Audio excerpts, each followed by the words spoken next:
June 11, 1944, Normandy. The hedgerows south of Cairnton were thick with mist and the stench of manure and diesel. Rain had passed in the night, leaving the dirt roads soft and slippery, the kind that clung to boots like blood. Corporal Joe Wellen crouched in a shallow ditch beside a twisted apple orchard, watching the fog dance across the fields. He could hear them before he saw them. Not men, not voices. Something heavier. A deep mechanical growl, rhythmic and deliberate. At first he thought it was thunder, distant and rolling through the valley. But thunder doesn't come with the clank of steel on stone. He motioned to the others. Two men beside him, soaked to the bone, helmets slick with dew, each clutching a 2.36-inch M1A1 bazooka like a drowning man grips driftwood. Private Conlon whispered, "That ain't trucks." "No," Wellen said, "that's Panzers." And then the ground trembled. They appeared from the mist like beasts from some industrial nightmare. A Panther first, its angular turret scanning left to right, the snout of its 75mm cannon cutting through the fog like a spear. Behind it, a Tiger, larger, slower, hungrier. German infantry fanned out around them in disciplined formations. They moved like clockwork, rifles at the ready, their confidence unshaken. This wasn't a scouting patrol. This was an armored push. A full mechanized spearhead, 10 tanks deep, moving straight for the narrow crossroad where a single American company had dug in during the night. The road was the artery. If it held, the line held. If it broke, the Germans would punch straight to the coast. Wellen knew the math. Tanks 10. Infantry at least 100. Bazooka men 4. Rockets per tube 2. Odds impossible. But orders were orders, and in the American doctrine, a bazooka team wasn't supposed to stop armor. They were supposed to delay it. Private Morty was 23 and had never fired the weapon in combat. His hands trembled as he loaded a rocket into the tube, the fins clinking softly inside the chamber. "What if it bounces off?" he asked. "It won't," Wellen lied. He'd seen it bounce off before. The early M6 rockets sometimes just sparked and hissed on heavy Tiger armor, but if you hit the flank, the exhaust vents, the vision slit. That was something else. That was a kill. The trick was living long enough to get the shot. The Panther rolled within 150 yards, its engine snarling louder now. The German infantry slowed, spreading out. They suspected Americans were close. They just didn't know how close. Wellen checked his sights. Too far. Wait. Behind them, deeper in the orchard, American GIs were digging in. Bar teams. A .30 cal in the barn's upper window. Rifles bristling from hay bales and old stone walls. But none of it would matter if the tanks rolled past the crossroads. Wellen gave the signal. Hold. Let them commit. The Panther passed a rusted cart near the ditch. Conlon raised the tube. "No," Wellen said. "Wait for the second one. We don't stop the lead, we stop the spine." The Tiger rolled into view, taller, broad-shouldered. It carried authority just by existing. Even the ground beneath it seemed to fear being crushed. Wellen lifted the bazooka, checked the angle and adjusted. 60 yards. Not ideal, but close enough. Fire. The backblast kicked up a plume of dirt. The rocket shot forward with a screaming hiss, trailing smoke across the hedgerow. It struck the Tiger's side, just above the tracks, right behind the road wheel. A puff of black smoke, then a roar. The turret jerked violently. Smoke poured from its rear. The machine stopped mid-step like a boxer catching a hook to the jaw. Then flames. Not huge, not cinematic, just fire curling from its engine deck like a warning to everything behind it. Wellen didn't cheer. He loaded the second rocket. Conlon now. The second rocket hit the Panther's flank as it pivoted to face the ambush. A sharp metallic thunk, then a shriek as the crew inside realized they were being hunted. The vehicle reversed instinctively, tracks tearing up grass and gravel, but it was too late. Inside the turret, a German gunner burned alive. The hatch flew open, and smoke poured out like a funeral pyre. Now the riflemen opened up, bars, Garins, even the .30 cal from the barn. Suddenly, the mist exploded with noise. The German infantry scattered, confused by the unexpected ferocity. They'd expected a skirmish. What they got was a wall of American fire backed by anti-tank fury. Morty fired his first rocket. It missed, hit the ground. Shrapnel still sprayed into a half-track's tire, sending the vehicle into a skid. The second Tiger pulled into view and immediately halted. Smoke, confusion, reports flying over radios. They thought they had the momentum. They didn't know they were facing a handful of Bazooka men, with nerves wired to steel. Morty loaded again, fired again. This time the rocket buried itself in the side of the second Tiger's turret ring. There was a flash, then the hatch exploded outward. The tank didn't burn. It just stopped moving. Forever. It wasn't over. The remaining tanks pulled back. They weren't retreating, not yet. They were regrouping. A Panzer IV took position at the tree line and began shelling the barn. The .30 cal gunner was ripped in half, the upper floor collapsing in smoke and flame. German infantry, having overcome the shock, advanced in disciplined bounds. Machine guns stitched across the ditch, dirt and grass exploding around Welland's team. "Move," he shouted, dragging Morty back by the collar. The bazooka tube clattered behind them as they scrambled for the tree line. They were hunted now, but the ambush had done its work. 3 tanks destroyed. Infantry disoriented. The column's momentum broken. Behind them, Company E counterattacked. Sherman tanks appeared over the ridge. American artillery thundered from the rear. And somewhere in the smoke and rain, a German radio operator tried to explain to his commander how a handful of American soldiers with glorified metal tubes had halted a 10-tank push designed to split the Allied front. No one believed him. Not at first. Not until reconnaissance confirmed the wrecks. 2 Panthers. 1 Tiger. 1 Panzer IV limping away with its track blown. And no American armor in sight when it happened. Just bazooka men. Just enough. The wreckage of the Tiger still smoked hours after the Germans pulled back. Its turret was tilted awkwardly, half-detached, like a broken neck frozen mid-turn. Crows circled overhead, but none dared land near the iron corpse. The steel was still too hot, and the air too thick with gunpowder. Corporal Joe Welland sat in the grass, helmet off, wiping soot from his face with trembling fingers. His right ear rang from the bazooka's backblast. His knuckles were bruised from crawling through stone and brambles, and his left leg wouldn't stop shaking.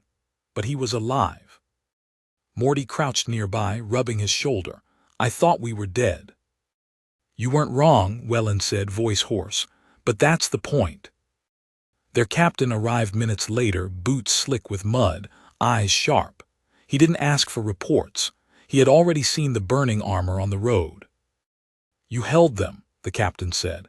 "You held a goddamn tank column with 4 tubes and a case of bad nerves."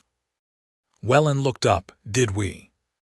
The captain nodded toward the field where Company E now spread out, rifles ready, Shermans rumbling through gaps in the hedge. "You bought us time, long enough to dig in, long enough to matter." Welland didn't feel like a hero. Heroes were usually dead. He felt more like a survivor who'd tripped over the finish line with his gear half broken and the devil chasing his heels. But in war, survival was often the greatest victory. They didn't rest long. Orders came down just after noon. The German armored spearhead wasn't done. It had rerouted south, attempting a flanking maneuver to bypass the American line entirely. Recon planes had spotted the movement from above. Dozens of panzers, pushing hard through farmland and tight stone hamlets. Civilians had fled hours ago. The Wehrmacht was chewing through abandoned villages like a knife through paper. There were no tank destroyers in range, no air support ready. Just the 2nd Battalion and 6 working bazookas. That evening, Wellen and his new team, Morty, Conlon, and a fresh replacement named Temple, moved into a small French village barely marked on any map. No more than 2 streets, a crumbling church, and a low stone bridge over a narrow creek. They called it La Forche, the fork, because that's exactly what it was, the junction between 2 main roads. If the Germans took it, they could swing north and sever the Allied line. Wellen knew it before the orders came. This was where they'd make another stand. They set up in silence. Temple unpacked rocket crates with nervous fingers, his gloves too big for his hands. He was from Milwaukee, hadn't seen a German tank up close yet. "What's it like," he asked, "when they come at you?" Morty looked up from his tube, loud. Wellen said nothing.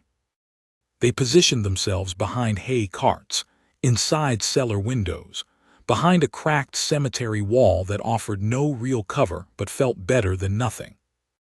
In a burned-out farmhouse, Wellen and Temple placed their tube through a jagged hole in the stonework. The field beyond lay empty, golden with waist-high wheat. The wind bent it gently, rustling like whispers in a chapel.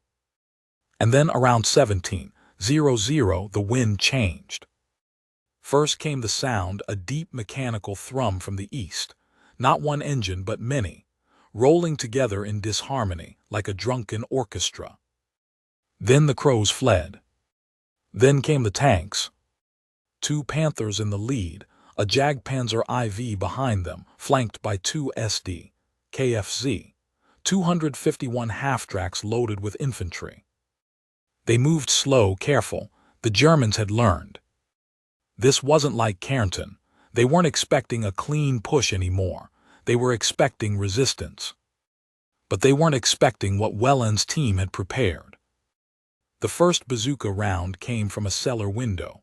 Morty's shot struck the lead Panther just above its front right tread. A geyser of sparks burst into the dusk, and the tank jerked sideways like a wounded animal. The 2nd Panther halted, turret rotating furiously. Wellen shouted, "Now!" Temple fired. The rocket roared from the tube, tracing a perfect arc into the side of the 2nd tank. The explosion punched through its thinner side armor, and for a moment, just a moment, the entire turret lifted with a column of flame. German infantry spilled from the half-tracks, diving for cover. Then the Garens opened up. A full platoon of American riflemen had hidden behind the village's dry stone walls, waiting for the signal. Now they fired in coordinated volleys, the distinct crack of semi-automatic fire echoing off cobblestone and stone. The Germans returned fire, but they were pinned, exposed in the open while the Americans fought from cover.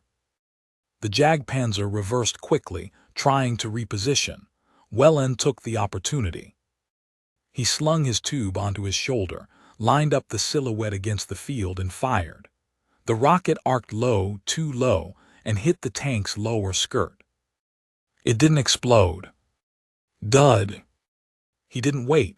Dropped the tube, grabbed another rocket, slammed it in. Temple was already aiming again.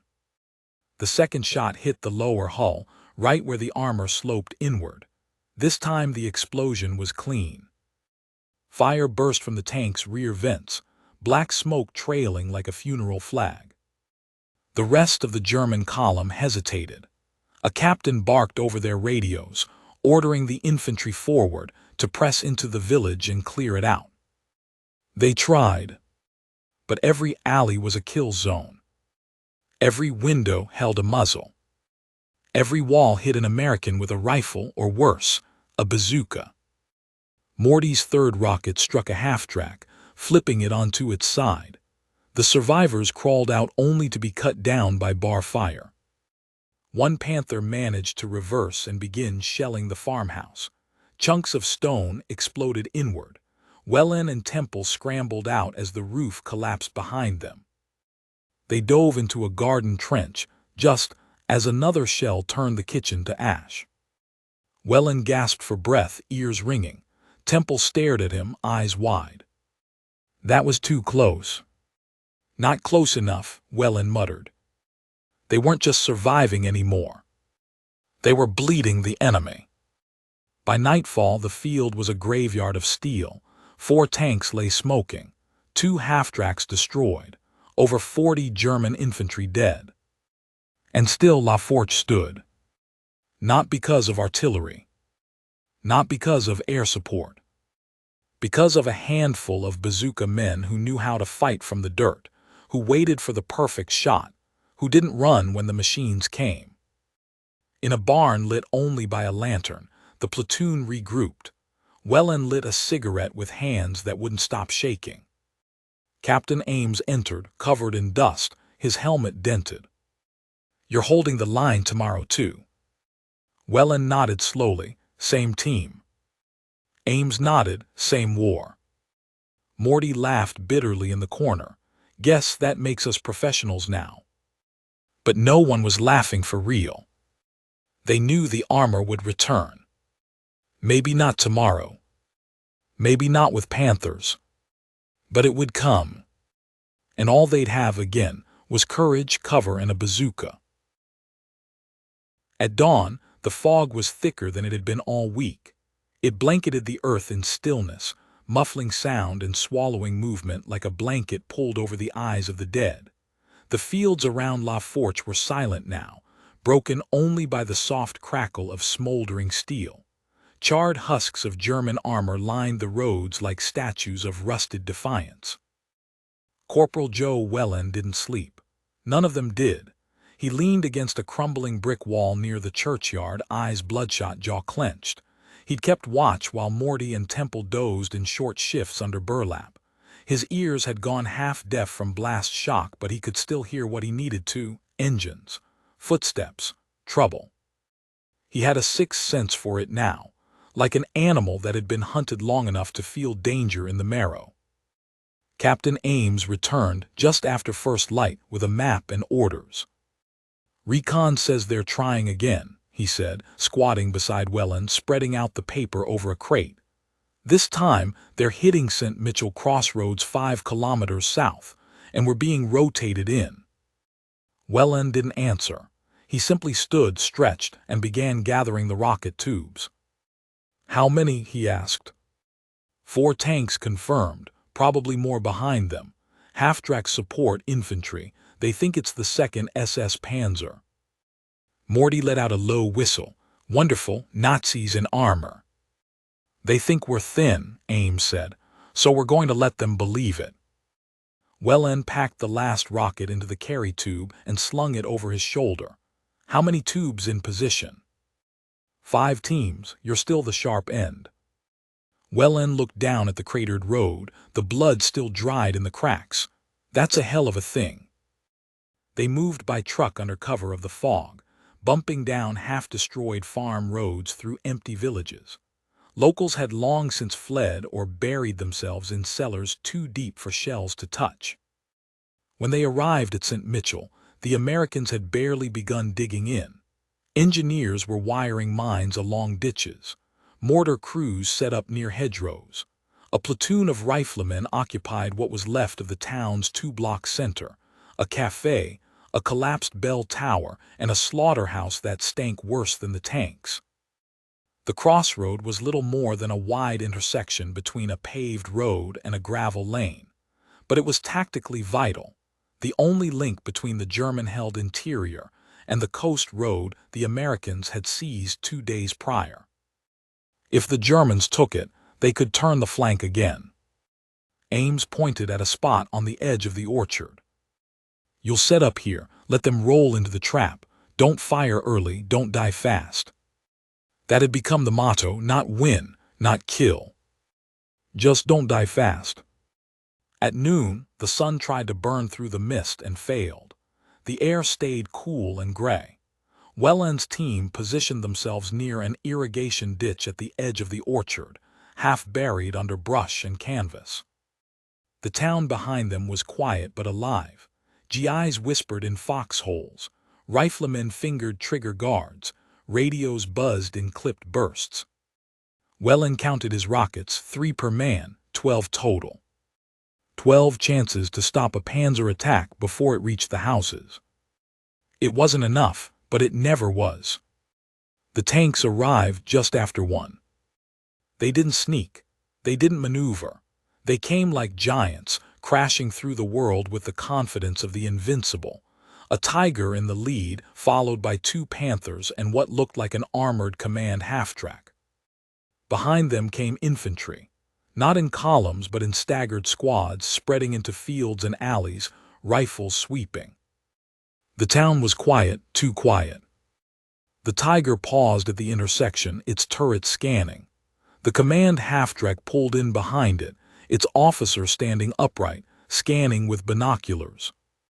Welland's finger rested lightly on the trigger lever. The backblast tube was clear. His sights were centered on the Tiger's side, just under the sponson. Morty was aimed at the second tank, Temple at the half-track, Conlon watching the road for any flanking armor. They waited, not yet, not while the Tiger was still searching. Then a flare shot up from the church tower, red, arcing through the air like a warning. The Americans opened fire. The riflemen fired first, Garand's cracking in disciplined rhythm. Then came the .30 calibers, the bars, the mortars, a rolling wall of noise and violence. The German infantry was staggered but not shattered. They returned fire quickly, with MG-42s and carabiner bolt-actions cracking from cover. The town square became a furnace. And in the middle of it all, the Tiger's turret turned.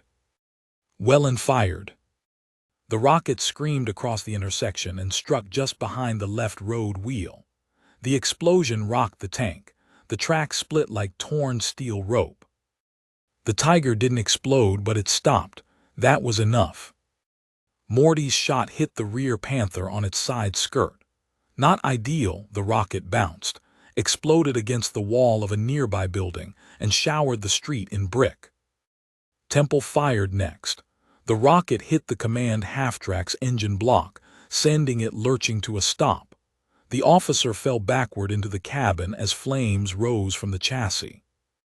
Welland was already reloading. He didn't think, he didn't speak, just moved. Chambered the next round, lifted the tube, found the Panther trying to angle toward the side street. Second shot. Hit. Just behind the driver's plate. Flames leapt from the viewport. The turret sagged. Smoke poured from the rear like breath from a dying beast. The Tiger's gun barked, its shell smashing into a stone wall 20 feet from the nearest foxhole. Dirt and smoke rained across the town square. Conlon fired, a desperation shot that missed low. The rocket skipped off the pavement and burst against the cafe's base wall. Morty yelled, reloading, and ducked under fire. The Tiger pivoted toward the orchard. Its gun elevated. Welland dropped flat, backblast clear. Temple screamed, fire now. Welland fired again. The rocket struck high on the turret ring. A burst of sparks, a puff of black smoke, and then a chain of small explosions inside. The Tiger's commander climbed halfway out of the hatch, then slumped forward, burning. The gun went silent. American riflemen surged forward. Grenades arced into trenches. Bars laid down suppressive fire against the shattered German infantry. The surviving Panther tried to reverse, but its tread caught on debris. It rotated its turret wildly, trying to find targets. Morty took the last shot. A perfect line. The rocket struck the thin armor above the tracks and detonated in a flash of orange. The tank stalled, smoke billowed, then silence. The battle lasted 19 minutes. When it was over, the town still stood. 3 tanks destroyed, 1 disabled, dozens of German infantry dead or retreating into the tree line. And once again the line had held. Not by might, not by armor, by men in the dirt with a handful of tubes and nerves of wire. Welland sat against a wall after the fight, his hands covered in smoke and powder. His face was unreadable. Captain Ames walked past the destroyed Tiger, boots crunching glass. He didn't speak, just looked down at the bazooka tube lying beside Welland, smoke still curling from the barrel. Welland said quietly, 2 more inches and I would have missed. Ames nodded. You didn't. Temple limped over, blood on his sleeve, rocket crate empty. We got no rockets left. Welland glanced toward the smoke-filled crossroad. Then we'll need to get more. Because they all knew the same truth now. The tanks would come again. The road to St. Vincent was thick with dust.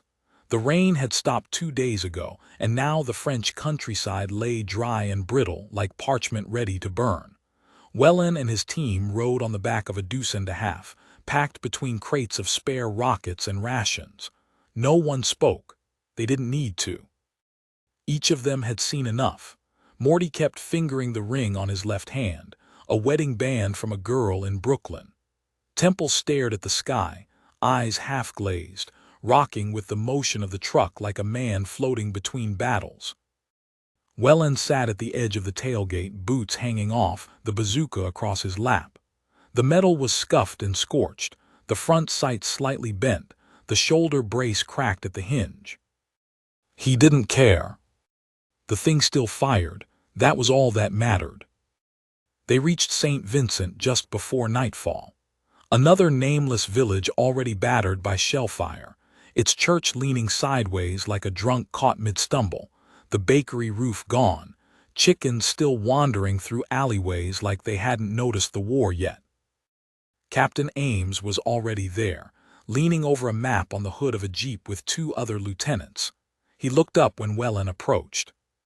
"You're late." "We didn't want to get here," Welland said. The captain cracked the ghost of a smile, then pointed at the road north. Recon spotted a probe, light tanks, maybe armored cars, but the way they're moving, quick strikes, flanking maneuvers, covering open terrain, I'd bet money they're testing us, getting ready for a bigger push. Welland looked at the hedgerows lining the approach. Narrow roads, tight tree lines, open fields with nowhere to run. No natural choke points, no stone walls, no buildings they could use.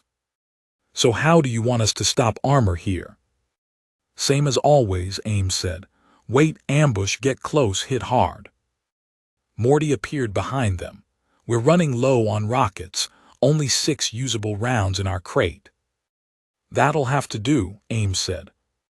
They set up half a kilometer outside town, in the trees along a small bend where the road narrowed slightly. Not much, but enough. 2 teams of riflemen with bars spread out in the brush. Welland's bazooka team dug in near the base of a shallow hill, just inside the shadow of a thicket. Conlon joined them again. He'd been wounded during the last ambush, shrapnel in his arm, but refused evacuation. "Can still shoot," he said. "Still got 2 rockets in me." Welland said nothing. He handed him the tube. The waiting began, again. Midnight.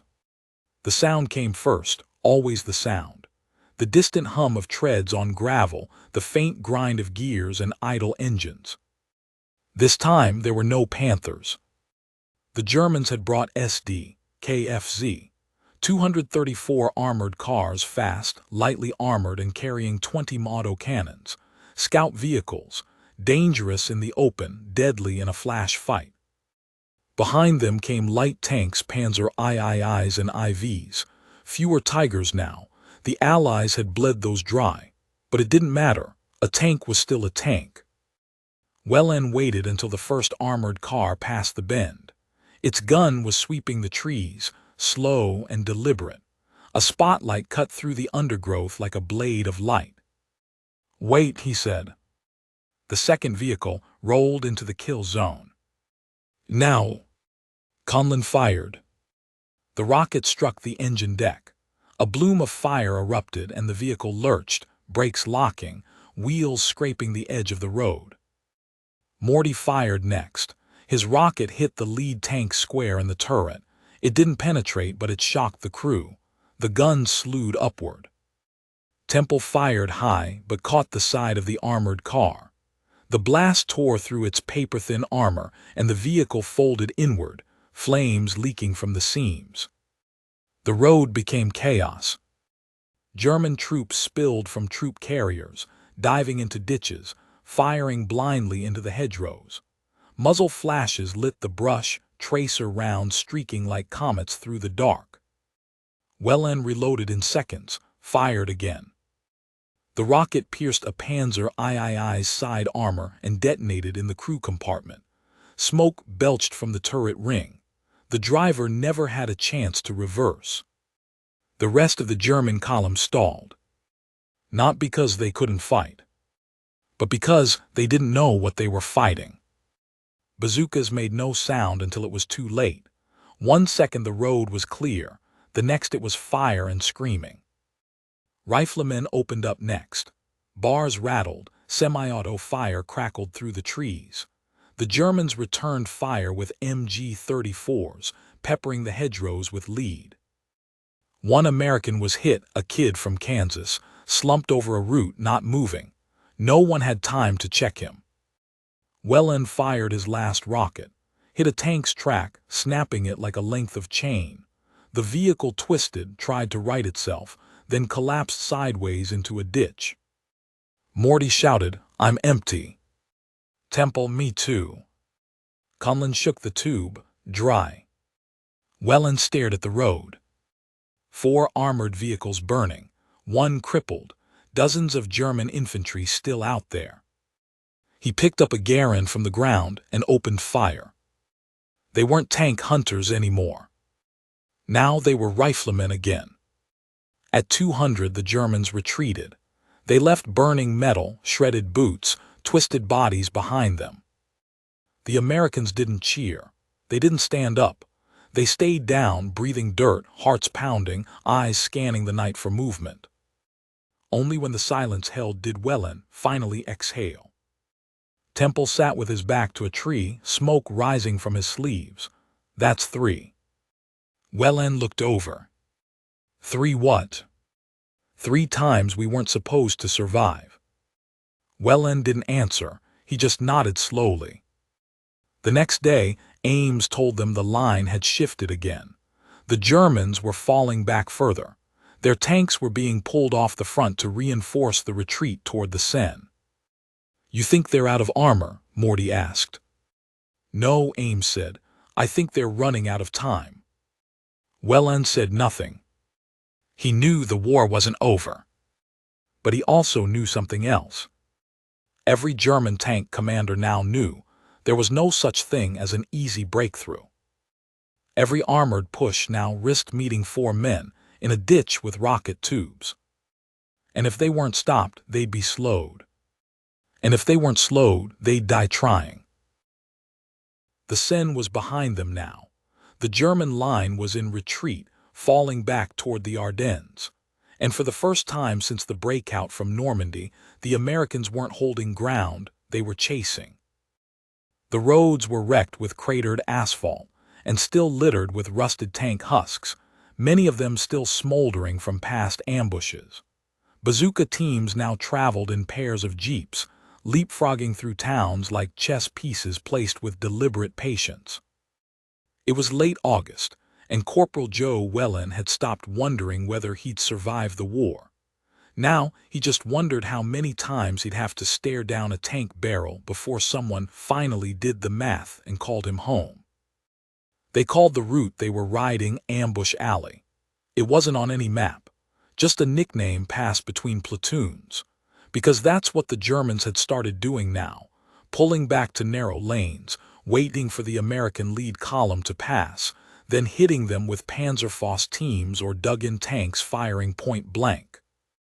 The Wehrmacht wasn't dead, it was just bleeding and cornered, and cornered beasts were always the most dangerous. Welland's new orders came from a different voice. Captain Ames had caught shrapnel 2 days earlier and been pulled back. Now it was a lieutenant out of West Point, too clean-shaven and too confident. "We'll take the town of Précy at first light," the officer had said, jabbing at the map with a gloved finger. "There's a T-junction here. If we can hold that intersection, armor and supply can move straight into the forest line. No known German armor in the immediate vicinity." Welland had stared at the map, then at the road. He said nothing, but he knew that phrase. No known German armor. That always meant one thing.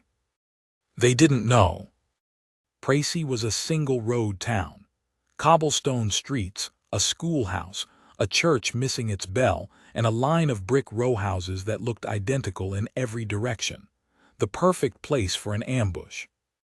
Welland, Morty, and Temple took position on the second floor of a half-collapsed tailor's shop, the wooden frame sagging from a near-miss days prior. They had one working bazooka tube and 5 rockets, stripped from crates during the push. Across the street, Conlon and a new man, O'Reilly, red-headed, green as spring grass, set up in a wine cellar, using the busted doorway as their field of fire. The rest of the squad dug in behind hedgerows and half-dug foxholes. The .30 cal crew had a firing lane down the main road. Mortar teams waited with loaded tubes, already zeroed on the outer ridgeline. And then they waited. Again. Always the same thing. Said the trap. Hear the thunder. Hope you live. It came late that day, almost dusk. There was no warning shot, no engine drone, no rattle of half-tracks. Just silence, then fire. The first shell struck the old chapel, punching clean through the roof and detonating inside. Glass and stone exploded outward. The second round tore into the hedgerow. The .30 cal team vanished under a wave of soil and flame. Welland spun his tube toward the origin point. Through the broken shutters he saw it. A Jagdpanther. Low, flat, thick armor, deadly 88 gun. Camouflaged, hull down behind a collapsed barn at the edge of the tree line. It had crept up under cover and was now hammering the town. The second tank revealed itself moments later. A Panzer IV with sandbags welded to its sides, trundling forward behind the Jagdpanther, flanked by infantry. German boots flooded the lower streets. It wasn't a probe. It was a combined arms push. Contact right, armor spotted. Welland shouted down to Temple, who loaded the first round. The Panzer IV advanced. It hadn't seen them yet. Range 75, take the track. Temple lifted the tube, braced against the shattered window, fired. The rocket shot straight, hit just under the road wheel. A burst of flame and dirt. The track broke apart and the tank veered sideways, its turret turning wildly. Welland ducked the return fire. Shells passed overhead and slammed into the butcher's stall across the square. Morty loaded again. Jagdpanther's too far for penetration, Welland said. Wait till it commits. And commit it did. The German assault line surged forward, supported by a half-track laying down suppressive fire. Infantry pressed up the alleyways, throwing smoke grenades, using the building corners to leapfrog toward the American front. Welland fired again, hit the half-track's driver's plate. The vehicle erupted like a box of fireworks, sending wheels into the sky. Inside the wine cellar, Conlon and O'Reilly held their fire. A second Panzer IV had taken position in the alleyway and was chewing through brick with its coaxial MG. O'Reilly whispered, "They're too close." Conlon said, "Perfect." They fired from 10 yards. The rocket hit just beneath the turret, the tank shuddered, then went still. Then Conlon heard a thump not outside, inside. He turned. O'Reilly was lying against the back wall, head tilted at the wrong angle. A stray round had punched through the door and found him first. Conlon stared, then picked up the tube again. Outside, the Jagdpanther advanced. It was moving into the square now, leading with its gun like a dagger in fog. It had no turret, just a fixed-hull gun, but it could wreck every American in that town if left alone. Whelan checked the last rocket, only one. "Open the window wider," he said. Joe Temple said, "You miss, we die." "I know." He waited. Waited until the tank passed the bakery. Waited until its side was fully exposed. Waited until he could see the track tension and smell the fuel. Then he fired. The rocket slammed into the engine deck. There was a sharp pop, then a series of dull thuds. Then the crew compartment blew, flames gouting from the exhaust vents. The gun went limp. The tank stopped moving. Morty leaned out the window and fired his M1 at the retreating infantry, squeezing off rounds until his clip pinged empty. 15 minutes later, it was quiet again. Bodies lay in every street. The town smelled of smoke, metal, blood, and stone. Temple sat in the corner, rocking back and forth. Morty picked up the empty tube and set it aside like a wounded animal. Whelan stared out the window, watching the last glow fade from the burning Jagdpanther. 4 tanks. Dozens of infantry. 2 bazooka tubes. 5 rockets. And still the town stood. The Germans didn't return that night. They left the dead and the ruined machines behind them. And the men who carried the tubes, the ones they thought would run, were still standing.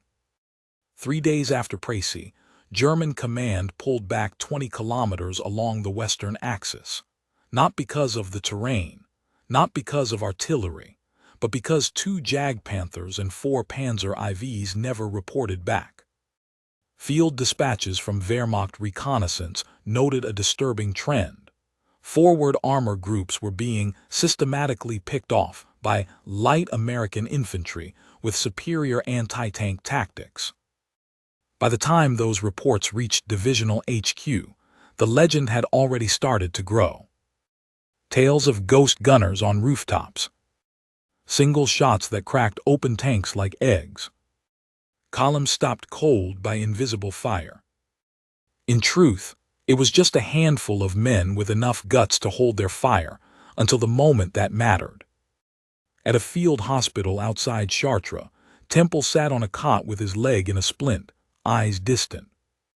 "You ever think about what we'd do without the tube?" he asked, unblinking. Whelan stood near the window, arms crossed. "Run," he said. "Not a bad idea. But that's not what we did." Temple nodded slowly. "No, it's not." They didn't talk about Précy again, not for weeks. But they didn't need to. Everyone on that front had already heard about the Bazooka men, who took out 4 tanks in a single evening. And not just American troops. In the weeks that followed, strange things began to happen. German panzer units began avoiding small villages, taking long detours to bypass hamlets with narrow lanes. Some tanks were found abandoned, engines cold, after a single rocket was fired, not even a hit. The psychological effect had metastasized. The bazooka had changed the battlefield math. It wasn't about destroying tanks anymore. It was about making them hesitate. And in war, hesitation kills. In a staff car outside of Nancy, Oberstleutnant Wilhelm Hartmann studied a crumpled intelligence report that described the increasing rate of tank losses from shoulder-fired rockets. "They can't possibly have enough of them," he muttered. "We counted logistics. These rockets are heavy. You can only carry so many, and the tubes, they're cumbersome, only useful at close range." Another officer spoke cautiously. "The Americans don't just use them. They wait, they aim, and they don't panic." Hartmann looked up. "You're suggesting they've trained these men too?" "No, sir. I'm suggesting they don't need training. I'm suggesting they believe." By October, The push toward the German border had turned from pursuit into siege. Town by town, mile by mile, the Allied armies pressed eastward, dragging supply lines and replacement parts through the mud of autumn France. The 82nd Infantry moved into the Huichin forest. And Wellen was still with them. He carried a fresh tube now, a newer model with improved sights and lighter frame. The new rockets had better ignition, more consistent burn, but they still required the same thing to work. Nerves, timing, and someone willing to fire when the target filled your eyes. In one of the final combat dispatches from November, a field officer described an incident outside the town of Schmidt. Enemy armor attempted flanking maneuver with two Panthers supported by half-track. Bazooka team, Wellen, J, Temple, C, fired from covered position. First shot immobilized lead Panther. Second shot ignited fuel canisters on support vehicle. Remaining enemy elements withdrew. Minimal casualties on our side. It was a clinical description, sanitized. What it didn't say. That Temple had fired from a ditch so full of water he'd had to hold his breath. That Wellen had waited until the second Panther was 20 feet away before standing. That they had no backup, no escape, and fired anyway. Months later, when the Ardennes offensive began, what history would call the Battle of the Bulge, German armor once again surged westward in one final gamble to crush the Allied lines. But this time, the Americans weren't surprised. And they weren't retreating. Behind every frozen hedgerow, there was a man with a rocket launcher and nothing to lose. Veterans from Normandy, from St. Lo, from Précy. The Wehrmacht didn't know their names, but they knew what they could do. And it was enough to slow the tide. The M1 bazooka would eventually be replaced, its design improved, its warhead enlarged, its range extended. But no weapon is ever as dangerous as the man who knows how to wait, how to breathe, and how to pull the trigger when the barrel is aimed at death itself. Germany had designed tanks to win the war, but they never designed them to stop a man like Joe Wellen, or the dozen others just like him, nameless, muddy, exhausted, holding a metal tube across their shoulder and daring history to roll forward. And in the end, that's exactly what it did. Over them, through them, because of them.